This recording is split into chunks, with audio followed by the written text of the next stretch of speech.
In this video, I will be showing you how to download and install Grok AI in Windows 10.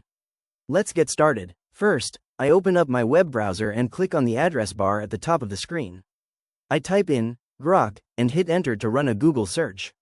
Once the search results load, I look for the main link for Grok and click on it to head over to the official website at grok.com. Once the page loads, I see the clean interface of the web app. To turn this into a standalone application on my Windows 10 desktop, I navigate to the top right corner of the browser and click on the three vertical dots to open the main menu. From the drop-down options, I find and hover over Save and Share. This brings up a side menu, where I then click on the option that says Open in Grok or Create Shortcut.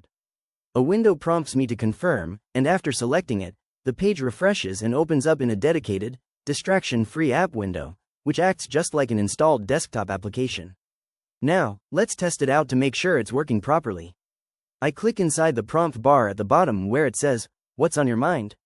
I type in a detailed question asking it to explain how inflation affects the prices of food, fuel, and housing using simple examples.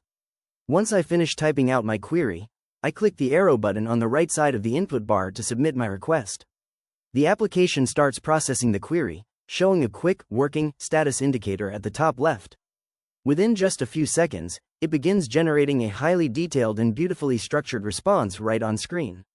I can see it breaking down the explanation into clear sections, starting with an introductory overview of inflation before diving into specific examples for food, complete with simple hypothetical scenarios regarding the rising cost of everyday items like a loaf of bread.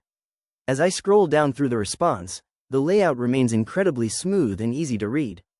It continues to outline the impact on fuel costs, detailing factors like oil prices, refinery wages, transportation distribution costs, and how those expenses ripple out to affect the general price of goods. If you found this walkthrough helpful, please consider liking the video and subscribing for more quick tips and tutorials.